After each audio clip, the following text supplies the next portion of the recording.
Hey, welcome back to the Friday YouTube channel. So I'm here today to show you the Wilder sleeveless hack.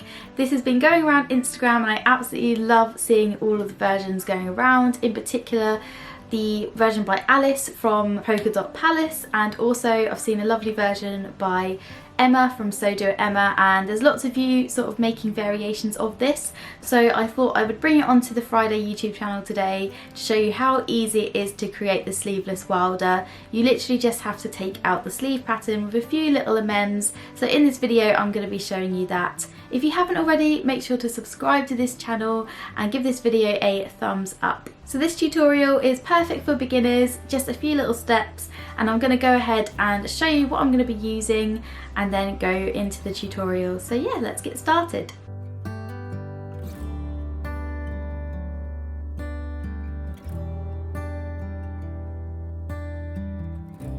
Before I get started, I want to show you some of the items that I'll be using in this tutorial. So I've got a seam ripper. For the Wilder gown, you'll need a seam ripper for one of the first steps to open up the neckline, so handy to have that to one side. I've also got one of my woven labels. This is just to pop in. I like putting labels into my me-mades, just gives it a nice finishing touch. And then the essentials: thread, a measuring tape, and then I get asked a lot when I do a reel video or YouTube video, so I thought I'd just show you at the start of the video. I use this miniature Cricut Easy Press. It's essentially looks like a little mini iron, but with the Easy Press it has like the same heat throughout, and it's just perfect for being on my desktop, so I don't have to get up every time I need to iron seams. I can just do it next to my sewing machine. And then I have this little miniature ironing board. This was just from Amazon. Obviously you can't beat a steamy press when it comes to ironing your seams, but this just saves my bacon when it comes to, you know, doing like little bits and bobs and like hemming and stuff like that. So for your pattern pieces, with this hack, it's not really a hack because you're not hacking any of the actual pattern pieces themselves. You're just omitting one of the pattern pieces, which is the sleeve.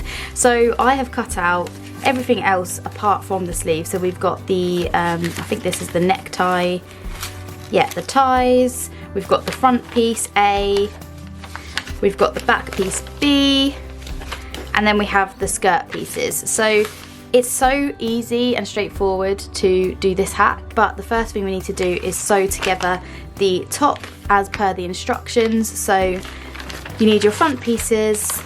So I moved to voiceover because my neighbours were being quite loud that day. So yeah, with your front pieces, what you need to do is just sew up to your notch from the bottom of your front piece to the notch, and make sure to back stitch at that notch, and then you can lengthen your stitch and then just sew up the rest to the top. So there is a full sew along video for the Wilder, so I don't want to show you every single step for this because obviously if you're unfamiliar with the Wilder you can watch our sew along video. However, obviously creating the sleeveless Wilder you need to do a few of the original sewing steps. So this is one of the steps that you would do as per the instructions, which is just sewing that front piece together and then opening up your seam. You fold under the seam allowance and then do this step as per the instructions.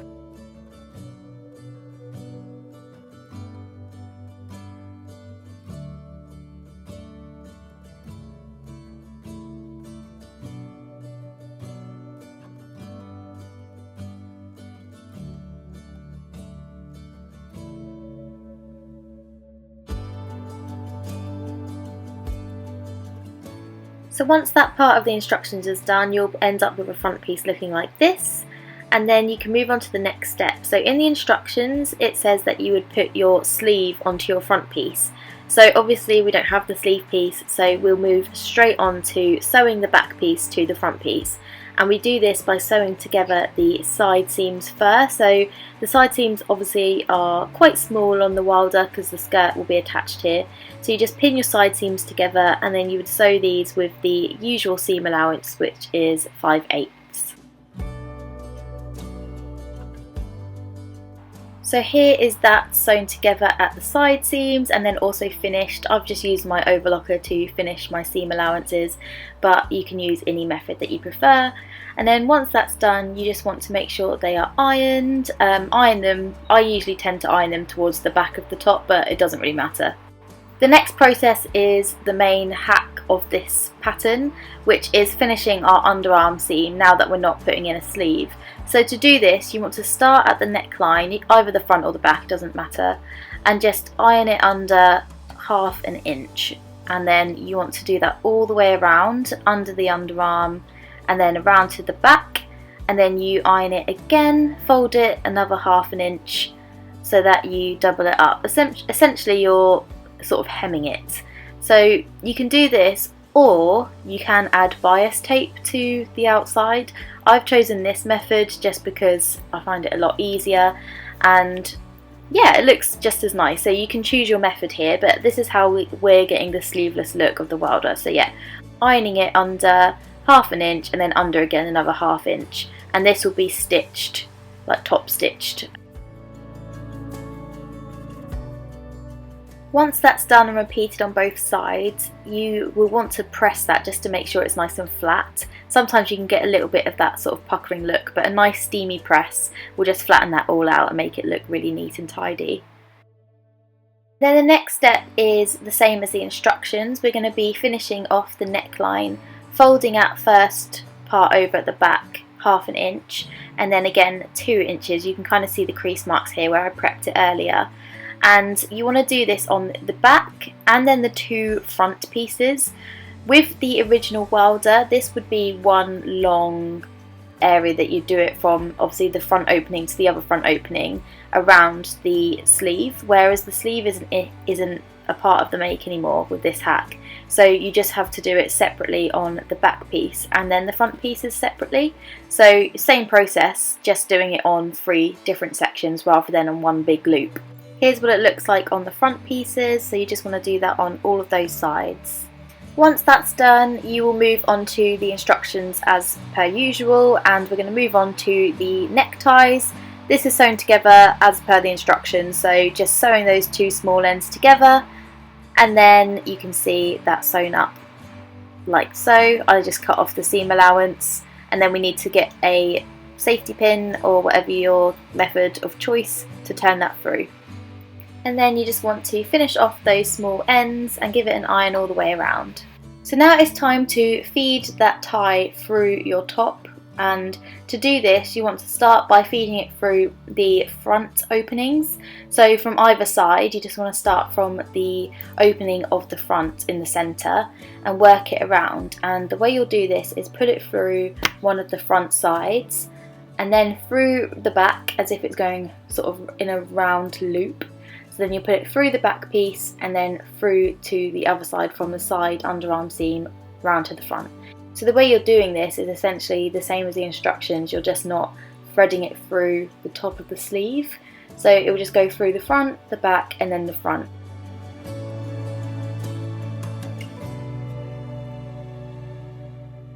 So once I got to that stage, I actually tried it on, so apologies, it was boiling hot that day. I looked like a bit of a mess.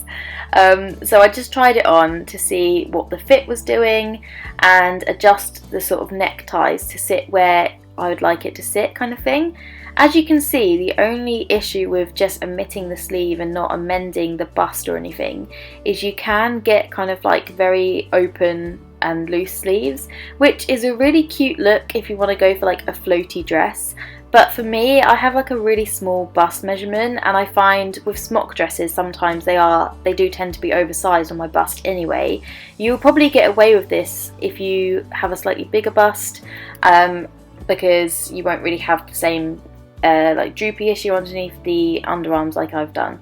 So the way I did this, I just worked on that necktie and got it to sit where I wanted it, and later on what we'll do is put stay stitches on the necktie on either side of each panel, and that way it keeps it all in place, and your necktie almost works as the foundation for your neckline, because obviously you don't have anything else keeping it structured together. So I actually ended up sewing stay stitches exactly where I wanted them to sit. And then with the bust, I also ended up putting in front darts to the bust. So bust darts essentially on that side seam. So This is completely optional, and you'll see in my finished result how it looks. It just fits a lot better for me, but again, this is based on the fit process, so I highly recommend when you get to this process popping on the top and just seeing how it fits. As you can see, it's not too bad. It just sort of like hangs underneath the underarm a little bit loosely on me, where it's just a tad big around the bust. So yeah, I had to do a bit of a bust measurement alteration there. So yeah, once I adjusted the gathers on the neckline, I pinned it together and where I wanted them, and then I was able to work out where I needed to put my bust darts. So here's what they look like when they were done. I just did a simple bust dart and then just finished it off on the inside, and that just made it sit more flush around my boobies. And then, as you can see, I did the stay stitching around the neck on those panels, and then just cut off any of the threads and then tied it up in a bow. And now we can attach the skirt panel. So here is the dress finished. It's so pretty, I absolutely love it. Perfect for the last days of summer, and you could wear like a little t-shirt under it as well. You can see it's still a little bit low on my boobs. I think that would probably have to be a narrow shoulder adjustment or something along those lines. I'm not an expert with kind of the fit process of patterns, but I feel like this has given you a good example of the fit of this sleeveless hack, and there's quite a few versions on Instagram now as well that you can go and have a look at. But yeah, I absolutely love it. I think it's super cute. The bust dart has just worked perfectly for that front piece. It makes me feel really cute and nice. So yeah, I hope you enjoyed seeing it all come together. It's such a cute little dress and perfect for an occasion, or like I said, you could just layer it and make it casual over like a t-shirt or even like a long sleeved top in the winter. But yeah, absolutely love it.